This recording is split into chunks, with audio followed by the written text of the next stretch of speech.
Right, enough Brentford and Arsenal. What about some quickies, Ned? Yeah, let's go, my friend. Let's go. Manchester United lost their fourth game in a row Monday night, Neds. They are 14th now in the table. And Ruben Amorim saying that relegation is a possibility. Did you say 4 in a row? Four in a Four row. in a row. Four.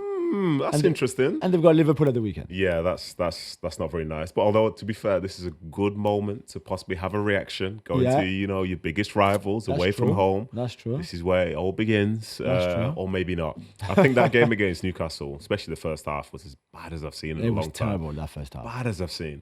Obviously, second half they were a bit better, but some of that's because Newcastle needed to play a different game. Yeah, and just control. So if I was a United fan, I'd be a bit concerned because for some of the players that they've got available, you'd still be expecting more. Yeah, and maybe again, this is the case of the value of Bruno Fernandes because for as much as they've not been great, every time he seems to not play, they look even worse. Yes, that's very true. And he says relegation possibility. I thought, nah, there's no way. But they're 2 points ahead of Palace, who've had a historically bad start for them. Yeah. But anyway, we'll move on. Liverpool have rejected an approach from Real Madrid for the transfer of Trent Alexander-Arnold. That's right. Nez, that means he will be staying now because Liverpool don't want to let him go now. But does this mean he will leave now, pretty much for sure in the summer? Can we just have a moment, just from a pure footballing standpoint? I know lots of people hate Real Madrid, but if we can accept the size of them, imagine someone saying Real Madrid are coming for you. Like how nasty feeling that must be. You can't. Yeah. Let's be honest. As I say, whether you like them or not, that's quite a big moment for you. And I think for Liverpool to say no, firstly, that's a big shout to Alexander-Arnold, and secondly, I think Alexander-Arnold probably wants to stay and win a league. They're still with a chance of winning the Champions League. Yeah. There's the League Cup, there's the FA Cup. And if he can still end up leaving and going there anyway, that's a big, big thing for him. So he's probably going to be off in the summer. If they come in, it's tough to say no to. You see, I don't think Real Madrid come now for him if he hasn't said yes already. So do you think he's going to try and go now? So I think he said, I'm joining you regardless. So it's either you come in now, and if you can find an agreement with Liverpool, I'm coming now, but I want to join you. And if it's not now, you'll be in the summer. And that's why, for me, the good news is that he will stay and they would keep him at the club anyway. So they will be ready to miss out on, let's say, 20 million euros and let him go as a free agent in the summer and get no money for it. Because definitely that means for me that the bad news is that he's leaving in the summer. Do you know, that's a good point as well, actually, because financially, why would you not take money for somebody who'd go for free? And also, let's not get in that awkward position in the summer where they're all in America for that Club World Cup. Yeah. And you start off the tournament for Liverpool and then you head across to Real Madrid. So Liverpool are not in it. So at least you'll have that. Whew. Yeah. Okay. But I see your point, which is still valid. That's a relief. It's a relief. Chelsea suffered the second Premier League defeat in a row, Neds, on Monday away at Ipswich. Well, we hadn't seen that one coming, did we? No, we didn't. But on the show on Monday, we were talking about how this is a good test for them. Yeah. Because it's playing against a team who are desperate for points. And so you can have all the nice football, but you need the substance. You need to be able to travel around and get results. It not always look the best. And in fairness, Chelsea weren't that bad in the game. No. But to leave without a win, especially against a team in the bottom three. Yeah. This is what Maresca was saying. None of us wanted to believe when he said, we're not ready. It's true. You know what I mean? You still expect them, even if you don't want them to be contenders. But it's the details. It's the details, true. And I think he's somebody who's seen that, having worked as an assistant to Guardiola. Yeah. He understands the importance of those details. Having been somebody who is, essentially like a student of the game, watching so many clubs, trying to be involved in player development. I think he knows, don't get me wrong, they could still, in theory, win the title from here. But the young players are looking like young players all of a sudden. True. And that's the downside to the upside of the young players looking like they're free spirits to be able to do whatever they want to do. Yeah, that's very true.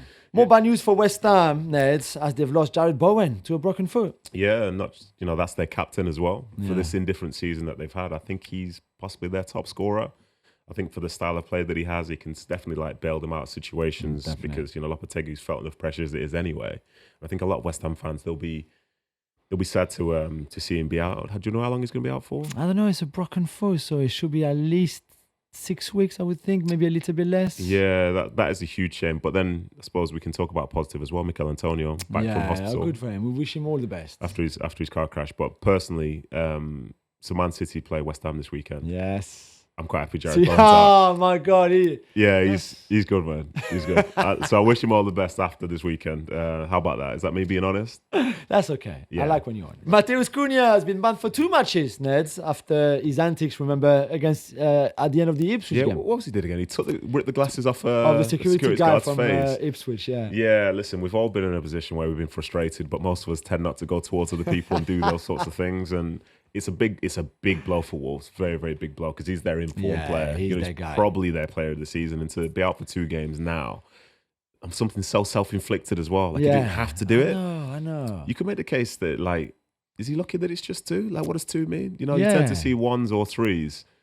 But I can't even say he's going to learn from it, because he's probably never going to do that again. He's never thought about it anyway. It's a wild thing to do, and it shows the frustration that once existed there. Whereas now, it's all good vibes. Everybody's celebrating all this. The Spurs, definitely. But to have somebody missing like that, especially as the new manager's coming in. Also on Monday night, Nez, Aston Villa considered late equaliser against Brighton and stand 9th in the table. Yeah, it's a strange one, isn't it? Yeah, because I think the week before we saw them play against Man City on prime time and like dominate them. Seeing them do well in the Champions League. But then as you keep looking at the table, they're not really progressing up it. No, at all, man. They kind of seem to like stall out a little bit. And to concede a late goal again, that's not great, especially against the Brighton side that's also like not really in the best of form. I think they're trapped in this weird position to where the season's kind of good. Yeah. But it's also like a bit weird as well. It is. And the Champions League, I think it's saved the season so far. Yeah, really, exactly. But, this Champions League campaign, we can't deny them that, because it's their first one was in like 30, 40 years, however long it's been. 40 years, yeah. So, I don't know. They're a very good side. But unfortunately, they're feeling the difficulty in being consistently up there in the Premier League at this moment. It seems like quite a few teams are as well. Yeah, I agree. The League Cup semi-finals next week will make history, as for the first time, the referees will publicly say what the VR decisions are, Nate. Yeah, good luck with that. So I think one thing I've realised, this is what people absolutely say that they want, but not many people agree with referees anyway. So now them telling you a decision that you completely disagree with, it's going to be a first. It'll be interesting. But good luck. He felt inevitable, Neds, but after 1 win in his last 13 games, Wayne Rooney has finally been sacked by Plymouth. Was it not a mutual consent? Was it that you are laughing? This one is not mutual. That was you laughing. It's very much one-side consent. That was you very much laughing, to be honest. But yeah, if your team's bottom of the table, and not looking like there's any way for them to be getting up at this moment in time, and to be losing so convincingly, especially when it's away from home, because everyone that's been to a football game knows like the away fans are like the ultras. Yes, they're the official ultras. They are the ones, yeah. So they're seeing their team get destroyed every other week. Every couple of weeks, yeah. It's very, very tough to just keep the faith in the manager, regardless of whomever it is. But when it's someone like Wayne Rooney, everyone knows who they are anyway, and all the stuff that they've done in their career. I think that's always going to be a tough position to be in. I'm sure the club didn't want to sack him, but actually, let me say, this was mutual consent, so maybe Wayne thought he can't take his team any further. I miss my family. He's done something. He's done a very noble thing, and he's stepped aside because he knows that the future for Plymouth is possibly better without him. Yeah. That's a good guy. Yeah. I'll be very interested to see where he goes next. If he does go anywhere. I've heard that he's very much big in terms of deciding to stay in football, because that's a big part of his identity. identity. I know, and I can understand that. I think Maybe assistant coach next. Maybe. Nez, we saw one of the craziest red card of the season on New Year's Day between Burley and Stoke in the Championship. Yeah, so Hannibal, it's an interesting one to stamp on someone. I mean, my first, most people wouldn't do that. I think when you're coming on off the bench as well, clearly like you're not in the manager's sort of like favour anyway. But to go and like stamp on someone, I think it was Junior Chamadou, I think it was in the 87th minute. The right back. I don't know, man. Like, this is a wild decision. Really That's 3 games off. And again, I don't know the context of them throughout the season, but if you're not starting week in, week out, then maybe the manager is a bit unsure about certain elements of you. And when you do that, especially when helping you. No, and you're up near the top of the league, like, you're pushing to get into the Premier League. Yeah. The manager needs everybody on board to be as good as they can be. I think he's had somewhat of a nightmare there. Would you agree? Yeah, in Paris, born and bred, Hannibal. Oh, so what does that mean now? I'm just saying, he's still a genius, but is that hot temper from Paris? Oh, it's the passion. Yeah, Parisian passion. The Parisian passion. Exactly. Yeah, thank you very of course. much. You said it perfectly. Absolute nonsense. Nedum, Pep Guardiola revealed by mistake this week that Erling Haaland had become a dad. So congratulations first to the Haaland family, of course. And do we forget Pep for like kind of...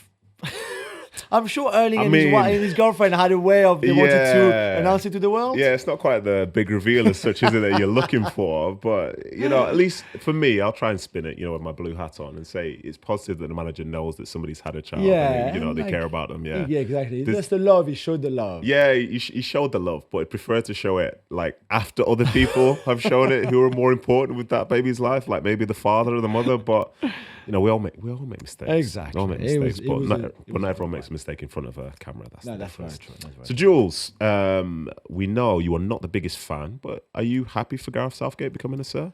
Okay, I'm a bit conflicted here because, as you know, just be positive. As you know, it was not my cup of tea. And I would never reward somebody who's lost 2 finals with a knighthood and calling. Doesn't matter who they're losing the 2 finals for. It doesn't matter Are so you sure? much. It doesn't matter so much, right? You see? Yeah. Like Sir Alex Ferguson was knighted after winning the treble. Literally after winning the treble, he got Sir Alex Ferguson. I understand that. Gareth Southgate, I like you as a person. I think you did a lot of really good single shots, Gareth. Single shot to you, Gareth, or Sir Gareth now, or whatever, when. And you did a lot of really good things for England and for the fans and everything. But I was a bit like, what, really? Really? 2 defeats, 2 finals, 2 defeats? You know? What I would one say, at home against one at Wembley. What I would say is for all those people that look at Jules and he said, you know, not my cup of tea. Jules actually drinks tea, so he literally is not his cup of tea. I'll hold my hands up. But I'm happy for him. I think anyone that receives honours, like... Have you received one? No, not yet. I think, do you know how it works? No. Someone needs to nominate you, so... I'll nominate you. Who do I call? I don't know. I've not had to think about this myself, but feel free to nominate me. And if it's going to be services to ESPN, I'm more than happy for that. Yeah, that's good. Yes. Well, Nels, that's all we have time for today. But thank you so much for coming down from Manchester. It was a great show. Again, we'll be back on Monday. Gab will be back. There's obviously a lot of things happening this weekend, including the Liverpool-Manchester United game that we mentioned. So we will review everything that's happened this weekend in the world of football with Gab when he's back on Monday. Until then, as he always says, love the game, love yourself, love your neighbor, or something like that.